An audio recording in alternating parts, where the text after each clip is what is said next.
नमस्कार दोस्तों। मध्य प्रदेश की सिंचाई तथा शिक्षा संबंधित आज मैं आप लोगों के लिए वन लाइनर प्रश्न लेके आया हूँ। इसमें बेसिकली लगभग 100 के करीब प्रश्न हैं जो एक अति महत्वपूर्ण प्रश्न है और ये प्रश्न किसी न किसी एग्ज़ाम में पूछे ही गए हैं। ठीक है, तो इसके अंतर्गत हमने 2 टॉपिक शामिल किए हैं। पहला टॉपिक है सिंचाई और दूसरा जो है शिक्षा है। ठीक है, तो इन दोनों टॉपिक पे जो है हम लोग चर्चा करेंगे। ये प्रश्न जो है किसी न किसी एग्ज़ाम में आए हुए हैं, पीसीएस में आए हुए हैं, ये व्यापम के द्वारा जो भी एग्ज़ाम है, चाहे एमपीएसआई हो या एमपी कांस्टेबल हो, आरक्षक की भर्ती हो, उसमें आए हुए हैं। दोस्तों, काफ़ी प्रसन्नता का विषय ये है कि 2020 में 4000 कांस्टेबलों की भर्ती जो है की जा रही है। इसका जो है ऑनलाइन फॉर्म 24 दिसंबर से भरा जाएगा और 6 मार्च को इसका एग्ज़ाम होने की संभावना है। अभी जो है 6 मार्च है उसमें, और जहाँ तक सब बढ़िया रहा तो 6 मार्च को एग्ज़ाम भी होगा। तो लगभग 6 महीने जो है, अभी 6 मंथ जो है आप लोगों के पास है। तो बस निरंतर जो है 6 महीने जो है एक जो जो रियल में जॉब की तलाश कर रहा है, जिसको रियल में एक नौकरी चाहिए, उसके लिए नौकरी करने के लिए 6 महीने हैं। वो 6 महीने कड़ा मेहनत कर ले, कड़ी मेहनत कर ले 6 महीने, और वो उस 6 मंथ में अपनी एक जॉब जो है सिक्योर कर ले। ठीक है, एक गवर्नमेंट जॉब जो है सिक्योर कर ले। तो 6 महीने जो है, 6 महीने जम के मेहनत कीजिए। मैं आप लोगों के साथ हूँ मैं, और हर दिन जो है आप कुछ ना कुछ जो है अपडेट में देता रहूँगा। तो आज जो है इसी कड़ी में मैं सिंचाई लेके आया हूँ, सिंचाई और शिक्षा लेके आया हूँ। अब पिछली कड़ी में मैंने जितनी मध्य प्रदेश की परियोजनाएं थी, जितने बांध थे, नदियाँ थी, इन सब के बारे में मैं लेके आया था, और आज जो है मैं इस विषय पे लेके आया हूँ। दोस्तों, मैं इसके पहले जो है मैं जनजातियाँ और मध्य प्रदेश के भौगोलिक संरचना पर भी जो है वीडियो बना चुका हूँ। तो आप मेरे जो उर्जित एकेडमी जो है यूट्यूब चैनल है, उस पे जाके जो है डिटेल में आप उसमें से पढ़ सकते हैं, और उसमें बहुत सारी जानकारियाँ आप गेन कर सकते हैं। और रियल मानिए, ये जो जनजातियाँ हैं, भौगोलिक संरचना है, उसमें इतने आराम से, इतने बढ़िया तरीके से मैंने बताया है, जो कि आपको बहुत ही आसानी से समझ में आ जाएगा। तो चलिए दोस्तों, आज हम इसे स्टार्ट करते हैं। मध्य प्रदेश में जो है सिंचाई, पहले सबसे पहला टॉपिक हम ले रहे हैं सिंचाई। तो मध्य प्रदेश सर्वाधिक सिंचाई जो है कुएं और नलकूपों से होती है। ठीक है, मध्य प्रदेश सबसे ज़्यादा सिंचाई कहाँ होती है? नलकूपों और कुओं से होती है। अभी सिंचाई होती कहाँ है? तो ये देखिए, छोटा सा मैं मैप बना रहा हूँ और मैप के माध्यम से मैं आपको समझा रहा हूँ। क्या होता है कि अगर आप किसी भी चीज़ को अगर आप चित्र के माध्यम से समझते हैं, तो वो चीज़ आपको बहुत जल्दी समझ में आती है। ठीक है, बहुत जल्दी समझ में आती है। और उसको जो है, भले आपको शब्द भूल जाए, लेकिन मैप की जो चीज़ें हैं वो आपको कभी नहीं भूलती। तो थोड़ा सा ऐसा इमेजिंग कीजिएगा आप लोग, ये जो है कुछ अपना जो है, ये ऐसा कुछ एमपी है। ठीक है, ये ऐसा कुछ अपना एमपी है। तो जो कुएं नलकूपों से जो सिंचाई होती है, वो पश्चिमी मध्य प्रदेश में होती है। पश्चिमी मध्य प्रदेश मतलब ये वाला क्षेत्र जो है, इसमें जो है सिंचाई होती है। किससे होती है सिंचाई? इस वाले क्षेत्र में, इस वाले पूरे क्षेत्र में सिंचाई होती है इसके द्वारा, कुएं एवं नलकूपों के द्वारा। यानी प्रदेश में जो है सर्वाधिक जो सिंचाई होती है कुएं एवं नलकूपों के द्वारा होती है, जो कि कितने प्रतिशत है? 66.81% है। ठीक है, अगर कोई क्वेश्चन पूछा जाए कि सिंचाई जो है कुओं द्वारा किस क्षेत्र में होती है, तो पश्चिमी क्षेत्र में होती है। ये क्वेश्चन कितनी बार आया हुआ? काफ़ी बार आया हुआ है ना। तो ये जो है, अब वो क्या होता है कि क्वेश्चन में क्या शब्दों का हेर फेर करके ही क्वेश्चन दिया जाता है, क्योंकि बहुत सारे क्वेश्चन जो है बार बार बनते नहीं है, लेकिन जो है उसी में हेर फेर करके दिया जाता है कि सर्वाधिक सिंचाई किससे होती है, इससे होती है, कितने प्रतिशत है। अब ये रतलाम, मंदसौर, नीमच, रतलाम, ठीक है, रतलाम 2 बार आ गया, झाबुआ, इन क्षेत्रों में जो है बेसिकली सिंचाई होती है किससे? कुओं और नलकूपों के द्वारा। ठीक है, अब कुओं और नलकूपों के द्वारा इन क्षेत्र में सिंचाई क्यों होती है, उसके पीछे भी रीज़न है। अब सिंचाई की, ये मालवा का क्षेत्र है, यहाँ पाई जाती है काली मिट्टी, ज़्यादा वर्षा होती नहीं है ना, ज़्यादा यहाँ बांध है नहीं। एक बांध है यहाँ पे मंदसौर में है, कौन सा बांध है?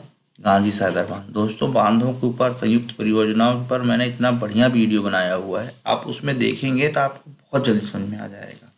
ठीक है। मैंने यहाँ तक ये बनाया है कि प्रदेश में जितनी परियोजनाएं हैं, तो किन किन राज्यों के साथ संयुक्त परियोजनाएं हैं, उन पे बहुत अच्छा वीडियो बनाया है मैंने। कौन कौन से बांध हैं उनके, जैसे कि सरदार सरोवर बांध हो गया, इन पे अलग अलग वीडियो बनाया है। गांधी सागर बांध, सरदार सरोवर बांध, बाण सागर बांध, है ना, इन सब पे जो है अलग अलग वीडियो बनाए गए हैं। चंबल बीजों परियोजनाएं चल रही हैं, इन सब पे वीडियो बनाए, तो आप जाके जो है उर्जित अकेडमी में आप देख सकते हैं। आप देखिए, दोस्त उसको शेयर कीजिए और अपने दोस्तों को बताइए। साथ में क्या है, मेरा वीडियो में बनाने का मैंने उद्देश्य ये है कि जो कोचिंग अफोर्ड नहीं कर पा रहे हैं, क्योंकि आजकल जिस तरह से इतनी महंगी महंगी कोचिंगें हो गई हैं, तो जो अफोर्ड नहीं कर पा रहे हैं और वो इसके माध्यम से जो है आसानी से पढ़ पाए। तो चलिए आगे देखते हैं। नहरों द्वारा, अभी हम कुएं द्वारा बात कर रहे हैं ना, कुएं नलकूपों द्वारा बात कर रहे हैं। ये हो गया पश्चिमी क्षेत्र, है ना।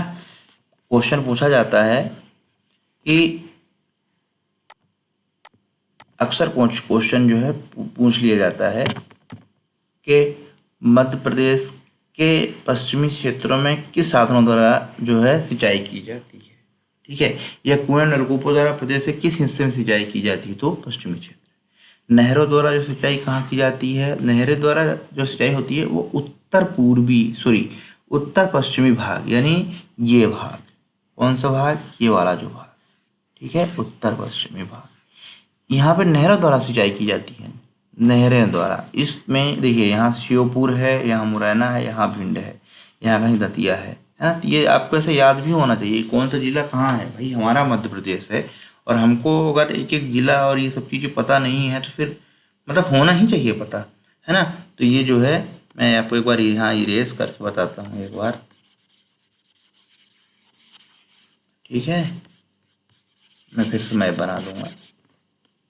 तो ये जो बेसिकली है, इसको आप ऐसे समझिए,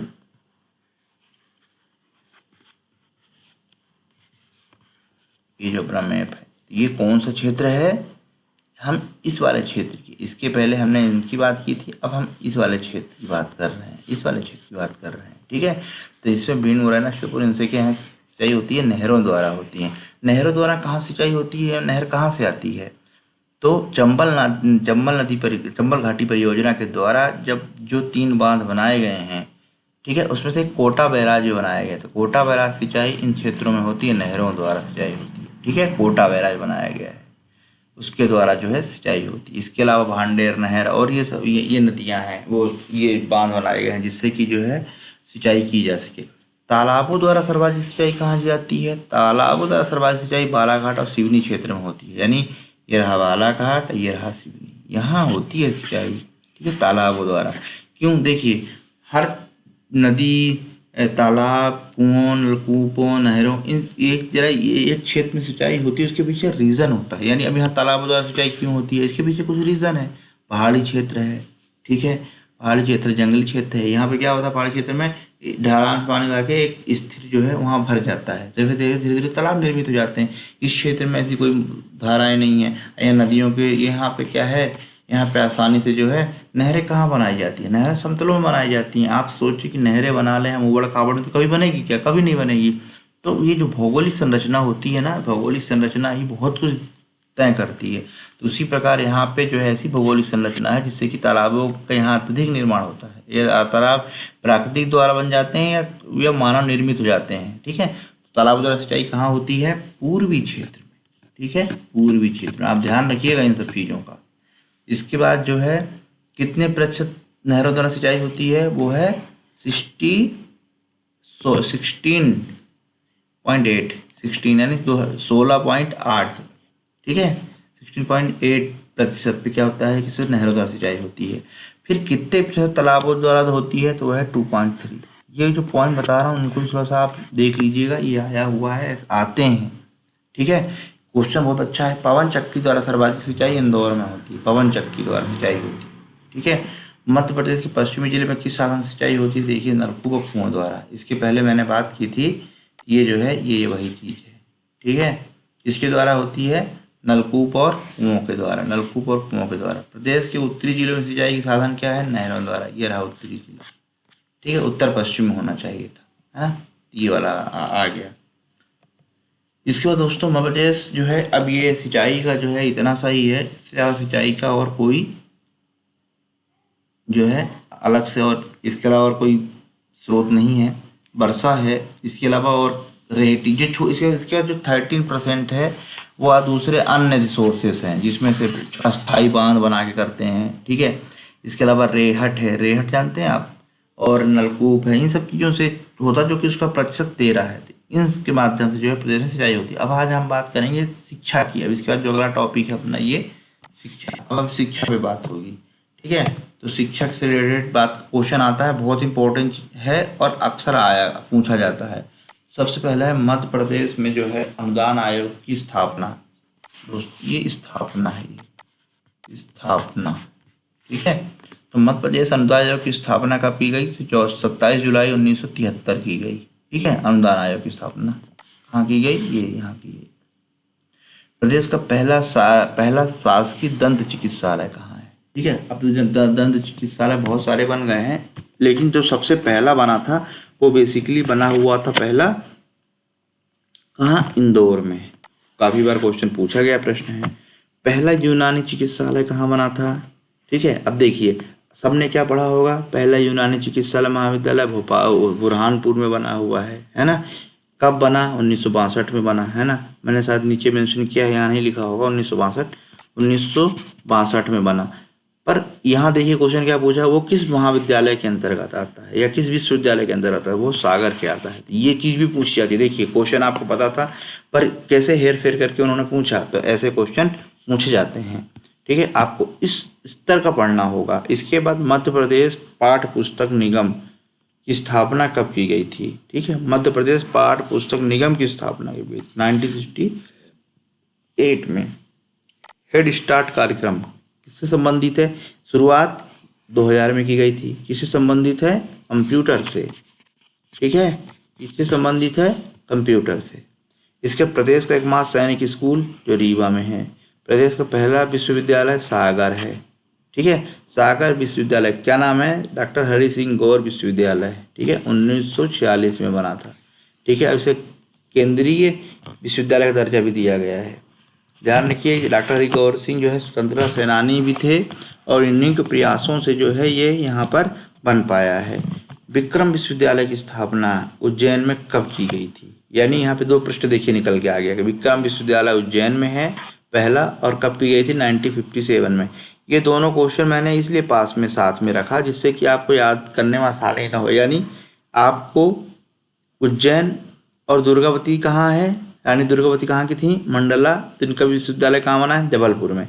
तो जबलपुर और उज्जैन में जो विश्वविद्यालय बने हैं वो 1957 में बने हैं। ये ट्रिक बता रहा हूँ आपको याद करने की। यानी उज्जैन एंड जबलपुर में जो विश्वविद्यालय हैं ये 1957 में बने हैं, है ना। तो विक्रम विश्वविद्यालय कहाँ है? उज्जैन में है, ठीक है। और विक्रम क्यों नाम पड़ा? विक्रमादित्य, ठीक है। जो गुप्त वंश के शासक थे विक्रमादित्य द्वितीय जो है, ये वो विक्रम वहीं से लिया गया है, जहाँ तक मुझे जानकारी है ये वहीं से लिया गया है। तो विक्रम विश्वविद्यालय और रानी दुर्गावती, ये देखिए ये एक बहुत बड़ी वो थी, ठीक है,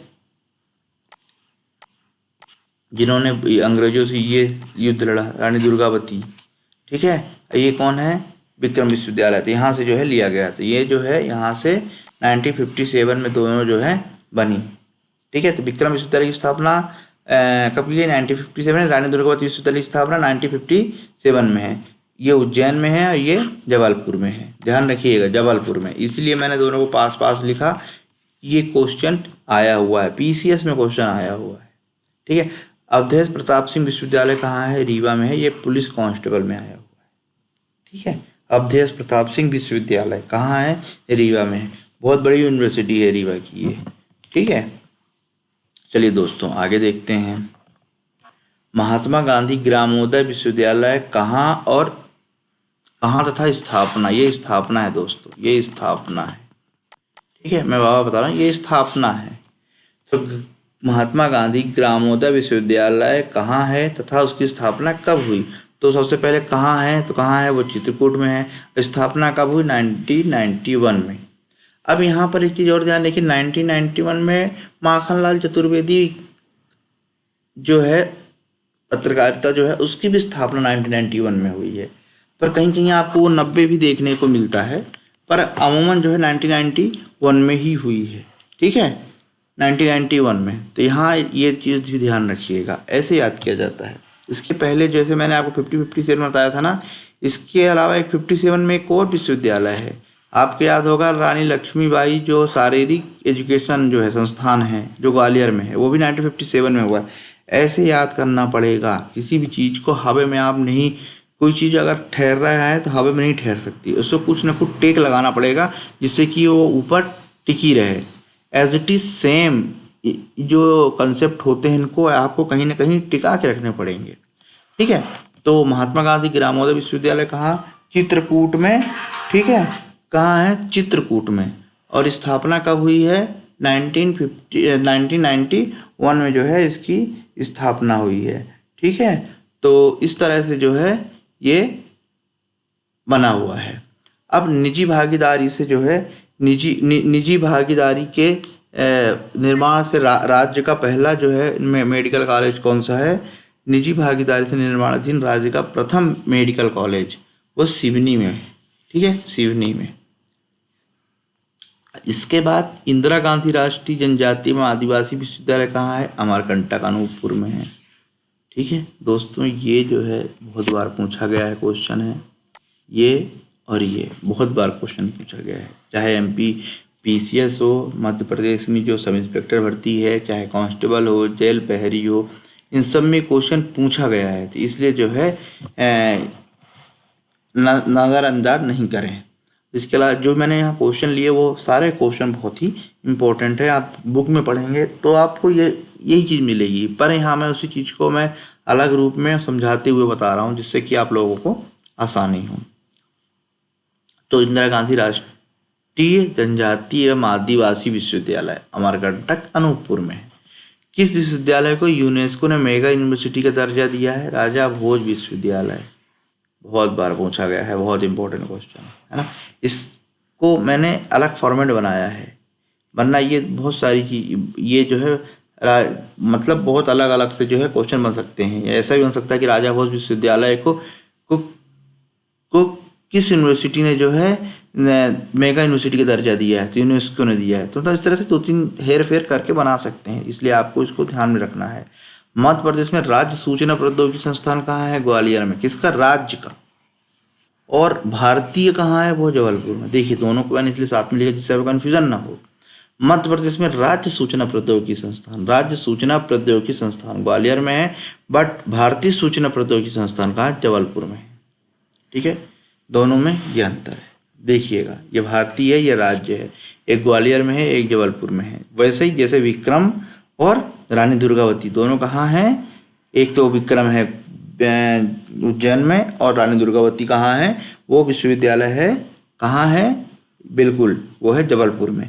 स्थापना 1957 में 57 में हुई है। साथ में लक्ष्मीबाई शारीरिक जो संस्थान है उसका भी जो है 1957 में स्थापना हुई है। ऐसे जो है 2-3 जोड़ के। इसके अलावा जबलपुर में जो है कृषि विश्वविद्यालय है वो 1964 में बना हुआ है, 1964 में बना हुआ है। ठीक है, ऐसे आपको थोड़ा सा याद रखना पड़ेगा। महात्मा गांधी ग्रामोदय विश्वविद्यालय 91 में, माखनलाल चतुर्वेदी भी पत्रकारिता वो भी 1991 में। ठीक है, मध्य प्रदेश का राज्य सूचना प्रौद्योगिकी कहाँ है? ग्वालियर में। पर भारतीय सूचना प्रौद्योगिकी कहाँ है? जबलपुर में है। मध्य प्रदेश की जो हिंदी ग्रंथ अकादमी ये स्थापना है। ठीक है, ये थोड़ा सा यहाँ मिस्टेक हो गई है, स्थापना है। तो मध्य प्रदेश की ग्रंथ अकादमी कहाँ और कब बनाई गई है? तो स्थापना कहाँ है? तो भोपाल में है। अब बनी कब है? 1969 में। दो अलग अलग प्रश्न है, अलग अलग लिखने की अपेक्षा मैंने दोनों को एक ही साथ लिखा है जिससे कि आपको याद रहे। सन भी साथ में और ये स्थापना कब हुई वो भी। कहाँ? भोपाल में 1960। अखिल भारतीय आयुर्विज्ञान विज्ञान जिसे एम्स बोलते हैं उसका नाम क्या है? राजमाता विजया राजे सिंधिया। ठीक है, पूछा जाता है कि अखिल भारतीय जो एम्स है, एम्स सब जानते हैं लेकिन इसका प्रॉपर नाम क्या है ये नहीं जानते हैं। जैसे हमारी जो है यहाँ मध्य प्रदेश की जो विधानसभा है उसका नाम क्या है ना? उसको विधानसभा क्या है? कमेंट बॉक्स में बताइएगा आप। विधानसभा सब जानते हैं। प्रश्न आ जाएगा, बहुत सिंपल सा प्रश्न है पर छूट जाएगा, नहीं बनेगा, बहुत लोगों से नहीं बनेगा और बहुत लोगों से वो बन भी जाएगा। ठीक है, दोस्तों आज मैं आप लोगों को ये वीडियो खत्म होने पे अंत में बताऊंगा मैं कि जो तैयारी करते हैं वो 4 तरह के लोग होते हैं। ठीक है, चलिए मैं उस पर चर्चा करूंगा। तो पहले अपन ये देख लेते हैं। तो एम्स का क्या नाम है? राजमाता विजय राजे सिंधिया। राजीव गांधी प्राथमिक शिक्षा मिशन की स्थापना कब हुई थी? 4 जनवरी 1994 में। कहाँ है इसका ऑफिस? भोपाल में है। राजा मान सिंह तोमर संगीत एवं कला विश्वविद्यालय कब कहाँ स्थापित किया था? ग्वालियर में है, 2009 बना है। ये एलडीसी के उसमें आया था, एलडीसी में आया था। ठीक है, 2013-14 में आया था ये। ठीक है, राजा मान सिंह तोमर संगीत कला विश्वविद्यालय कहाँ है? ठीक है, ग्वालियर। और कब बना? 2009 में बना है। ठीक है, 2009 में ही जो है आईआईटी बना हुआ है। कहाँ बना है आईआईटी? अपने मध्य प्रदेश में, इंदौर में। बिल्कुल, आईआईटी बना है इंदौर में। ठीक है, इंदौर बना है। तो वो आईआईटी भी है, एक ऐसा जिला है मध्य प्रदेश में जो इसमें आईआईटी भी है, आईआईएम भी है। 2009 में उधर भी बना है। अगला क्वेश्चन देखते हैं। जवाहरलाल नेहरू विश्वविद्यालय जबलपुर में है, 1964 में बना है। हाँ, मध्य प्रदेश का पहला इंजीनियरिंग कॉलेज कहाँ खुला है? वो खुला है जबलपुर में। देखिए अब सुनिएगा ध्यान से। मध्य प्रदेश का पहला विश्वविद्यालय कौन सा है? हरि गौर सिंह है, सागर में बना है, 1946 में बना है। ठीक है, 3 चीज़ क्लियर हुई। पहला विश्वविद्यालय कहाँ बना है? सागर में बना है। 90 कब बना है? 1946 में। मध्य प्रदेश का पहला इंजीनियरिंग कॉलेज कब बना है? जबलपुर में बना है और 1947 में बना है। 1947 बना है। पहला चिकित्सा यानी पहला मेडिकल कॉलेज कहाँ बना? वो ग्वालियर में बना है, 1946 में बना है। यानी इंजीनियरिंग कॉलेज की बात करें तो जबलपुर में बना है और 47 में बना है। और यदि मैं बात करूं कि पहला मेडिकल कॉलेज कब बना, कहाँ बना, तो ग्वालियर में बना है और 1946 में बना है। और 46 में ही डॉक्टर हरि सिंह गौर विश्वविद्यालय भी बना है।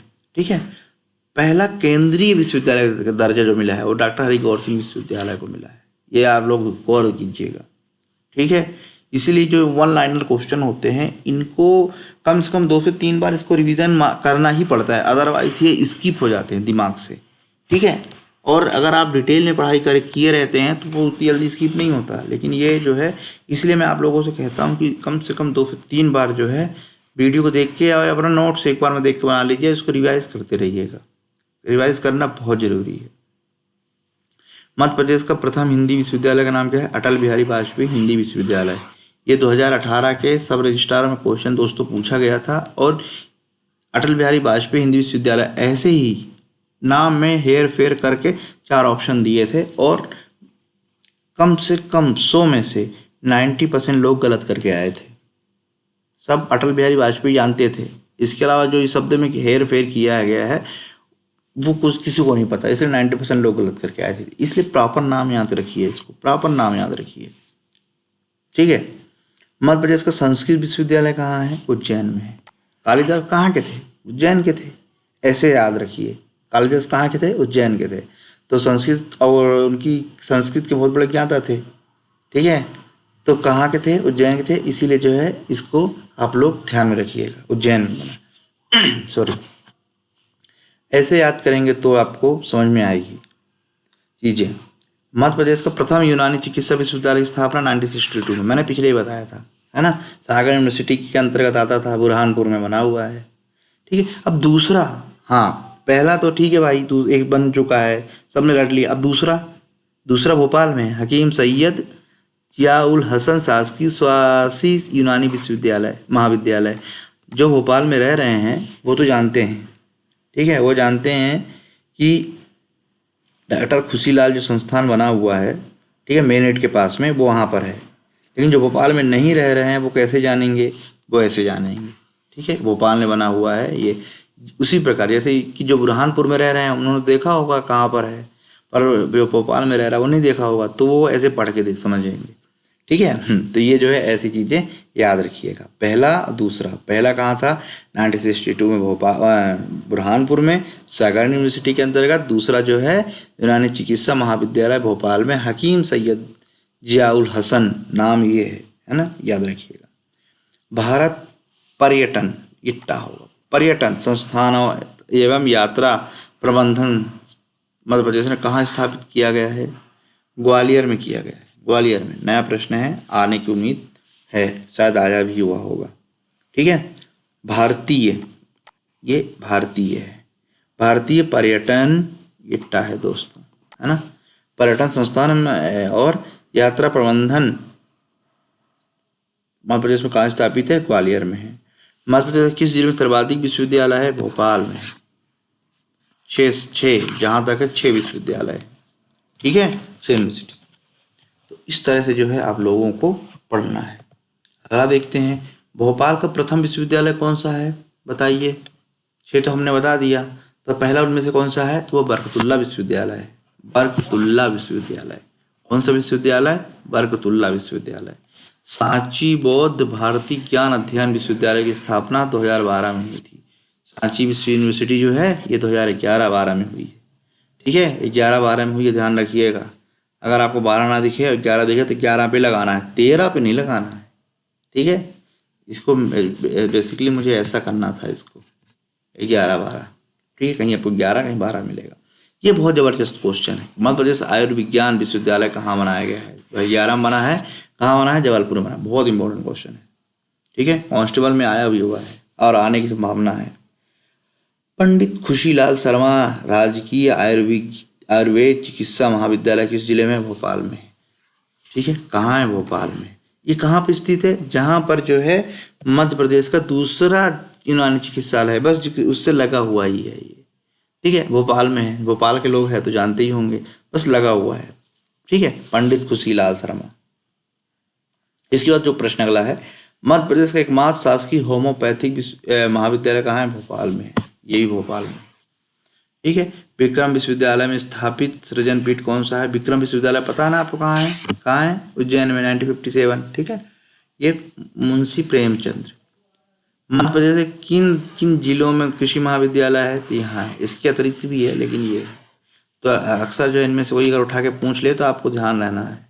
आज शंकराचार्य स्थापना प्रस्तावित है, खंडवा में है।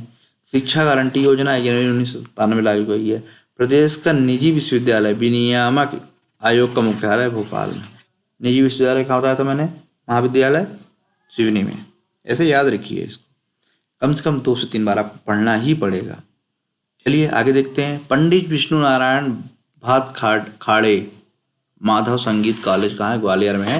दोस्तों ये प्रश्न आया हुआ है, जेल प्रहरी में भी आया है, कांस्टेबल में भी आया हुआ प्रश्न। आपको जो है इसको देखना है। पंडित विष्णु नारायण भात खांडे माधव संगीत, ठीक है।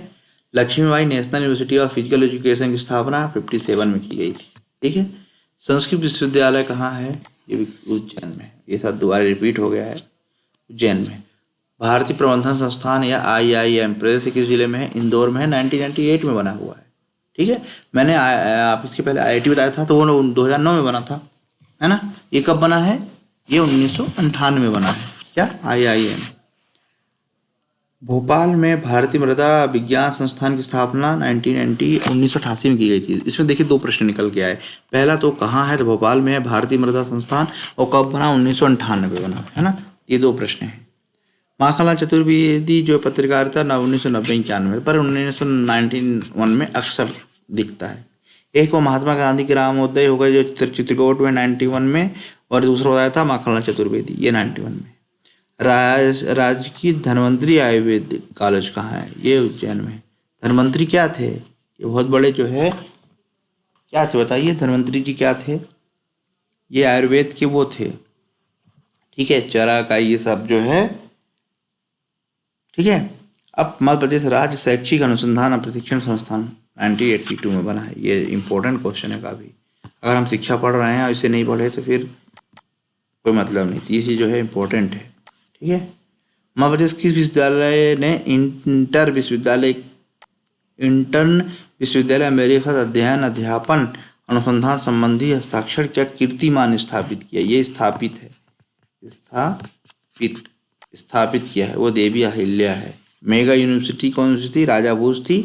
पर यहाँ पर जो है दोनों में कन्फ्यूज़न मत होइएगा, कन्फ्यूज़न अक्सर हो जाते हैं, लोग बात हो जाते हैं, और 30 से 40% लोग गलत करके आते हैं, और उसको पढ़ के जाएंगे तो भी गलत करके आ जाते हैं, ठीक है।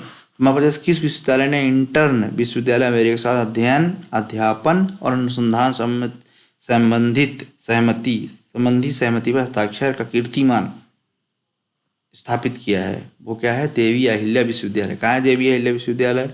बताइए मुझे। इंदौर। शंखनाद योजना संबंधित है आदिवासी क्षेत्रों में विकास में प्रक्रिया में विद्यालयों को भागीदार बनाने के लिए शंखनाद योजना चलाई गई थी। ठीक है, कब चलाई गई थी आप लोग मुझे कमेंट्स बॉक्स में बताएंगे। डॉक्टर अम्बेडकर सामाजिक राष्ट्रीय संस्थान कहाँ है? महू में है। ठीक है, लक्ष्मीबाई नेशनल यूनिवर्सिटी जो है दूसरा क्षेत्रीय, पहला तो हमने बात कर ली थी 1957 में ग्वालियर में बना था।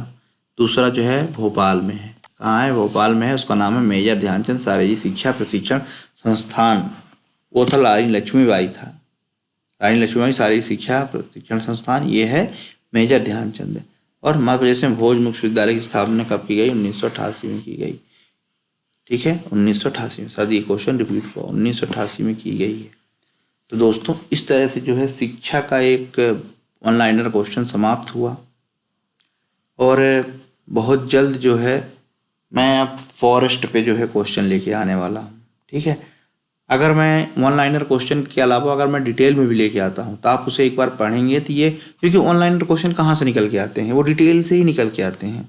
यानी अगर मैं जो है मेंस के लिए, एमपीपीएससी मेंस के लिए अगर मैं क्वेश्चन बना के आप लोगों के सामने देता हूँ तो उसको पढ़ने से क्या होगा? कुछ लोग ये सोचते हैं, अब धारणा है ये कि मैं तो पीएससी की तैयारी कर ही नहीं रहा हूँ तो फिर मैं उसको क्यों पढ़ूँ? पर क्वेश्चन तो वहीं से जनरेट हो रहे हैं ना, ये कहाँ से निकल रहा है मुझे बताइए। यहाँ पर जो है ऐसे बहुत सारे क्वेश्चन हैं। ये जो प्रश्न है दोस्तों, ये सिंचाई है। सिंचाई क्वेश्चन पूछा जाता है, मध्य प्रदेश में सिंचाई के साधनों का वर्णन कीजिए। ठीक है, मध्य प्रदेश में सिंचाई के साधनों का वर्णन कीजिए। देखिए ये एक पहला सिंचाई का साधन हो गया, दूसरा नहर हो गया, तीसरा तालाब हो गया। इसके बाद जो मैंने ये 13 प्रश्न बताया था ये अतिरिक्त है। ये 4 साधन हो गए, इन चारों पे ही क्या करना है? हमें वर्णन करना है। हमें लिखना भी तो यही है कि सिंचाई साधन क्या नलकूप कुएं द्वारा होता है, सबसे ज़्यादा इतने % होता है, क्षेत्र पश्चिमों में होता है। यहाँ मंदसौर भैया जिले उसमें लिख देंगे, फिर दूसरा नहर लिख देंगे, नहरों में फिर जिले लिख देंगे, फिर उसका परसेंटेज लिखेंगे, तीसरा तालाब लिखेंगे और फिर उसमें लिखेंगे बालाघाट सिवनी और उसको परसेंटेज लिख देंगे। ठीक है, इसके बाद अतिरिक्त लिखेंगे। चौथा पॉइंट बनाएंगे, क्या बनाएंगे? अतिरिक्त। अतिरिक्त में क्या लिखेंगे? पवन चक्की, अस्थाई बांध, रेहट, ये सब लिख देंगे और क्षेत्र बता देंगे। हो गया मेंस की ये हो गया एमपीपीएससी मेंस का आंसर। ऐसे ही लिखा जाता है। ठीक है, अगर आपके पास कुछ आर्थिक आंकड़े जो होते हैं ना, आर्थिक सर्वेक्षण, अगर उसमें कुछ आंकड़े आपके पास हैं तो वो डालेंगे तो वजन पड़ेगा। देखिए ये फैक्ट वहीं से निकल के आए हैं। तो इसलिए जो है ये अवधारणा ठीक नहीं बनाना, और बनाना ही नहीं चाहिए मेरे हिसाब से। तो दोस्तों जैसे मैंने आपको कहा था कि मैं बताता हूँ आपको 4 तरह के लोग तैयारी करते हैं। कितने तरह के लोग करते हैं? 4 तरह के लोग तैयारी करते हैं। आज आपको बताता हूँ मैं 4 तरह के तैयारी करते हैं। देखिए ये हो गया फर्स्ट, ये हो गया सेकंड, ये हो गया थर्ड, ये फोर्थ। इस कैटेगरी में दोस्तों 40% लोग होते हैं। 40% लोग जो ये बोलते हैं मैं तो तैयारी कर रहा हूँ, मैं तैयारी कर रहा हूँ। तो अपने आप को, समाज को, घर वालों को, रिश्तेदारों को बताने के लिए कि यस मैं तैयारी कर रहा हूँ, पर रियल में अगर वो अपने आप से पूछे ना तो तैयारी नहीं कर रहे होते। किसी चीज़ में कंप्रोमाइज़ नहीं करते हैं। ये आराम से घूम रहे हैं, फिर रहे हैं। दोस्तों 6 महीने हैं आपको, आपके पास 6 महीने। 6 महीने तो मेहनत करना है। 6 महीने के अलावा आप एक जॉब चाहिए, 4000 पोस्टें हैं, आपको एक चाहिए, बस एक। फिर आपकी लाइफ चेंज। ठीक है, आपके पास काम है। तो ये जो है बहुत भीड़ होती है यहाँ पे। देखिए ना फॉर्म भरने वाले इतने लोग, ये इस टाइप के 40% लोग रहेंगे। सबको बताने के लिए कि इसमें तैयारी कर रहा हूँ, खर्चा कर रहे हैं और पढ़ लो बहुत ही कम रहे, ना के बराबर। इसमें क्या होता है, ये भी इनकी तादाद 30% है। ठीक है, ये थोड़ा बहुत पढ़ते हैं, ज़्यादा नहीं पढ़ते, थोड़ा बहुत पढ़ते हैं, पर कंप्रोमाइज़ किसी चीज़ में नहीं करते। आईपीएल आएगा तो आईपीएल बराबर देखेंगे, घूमने प्रॉपर जाएंगे, कल पढ़ लेंगे हम, पर थोड़ा बहुत पढ़ लेते हैं। इसमें यहाँ पे जो है थोड़ा सीरियस स्टूडेंट आते हैं, मुझे पढ़ना है, और यहाँ तो पूरी तरह सीरियस होते हैं। ठीक है, इनकी संख्या भी जो है 12 से 18 होती है, यहाँ 12% के करीब होती है, बल्कि मैं कहूँगा 10% ही होती है। यहाँ सेलेक्ट हो जाते हैं क्योंकि ये सब कुछ त्याग देते हैं। सब कुछ त्यागने का मतलब ये नहीं कि आप मतलब कुछ भी दुनियादारी से मतलब ही मत रखो। ऐसा त्यागने से मतलब ऐसा होना ही नहीं चाहिए। सब चीज़ का मतलब आप रखिए, जानकारी रखिए, पर पढ़ाई अपनी फर्स्ट है ना। पर अगर आप हमको जो चीज़ तो पढ़ना पड़ेगा, अगर पढ़ने से जी चुराए तो फिर क्या करना पड़ेगा मुझे बताइए? कुछ नहीं करना पड़ेगा। इसलिए सिंपल जो है आप पढ़िए, और पढ़ने के अलावा कोई काम नहीं है। सीधे एक जॉब आपको इस बार जो है ले लेना है। ठीक है, ले लेना है। और जो ये कोरोना है ना, ये कोरोना हमेशा पॉजिटिविटी लाइए। कोरोना एक नकारात्मक है, बहुत सारी चीज़ें नुकसान किया है इसने, लेकिन कुछ चीज़ें जो है उसने मानव ज़िंदगी में कुछ बदलने के लिए बहुत कुछ चीज़ें की हैं। ठीक है, तो वो रोना रोना ना रोया जाए कि इस साल कोरोना था, ऐसा था, इसी साल वैकेंसी आई है। ठीक है, 24 दिसंबर को फॉर्म भरे जाएंगे। तो बस पढ़ते रहिए, नोट्स बनाते रहिए, 2 से 3 बार पढ़िए, वीडियो को खूब शेयर कीजिए और दोस्तों को बताइए। ठीक है, चलिए पढ़ते रहिए। नमस्कार।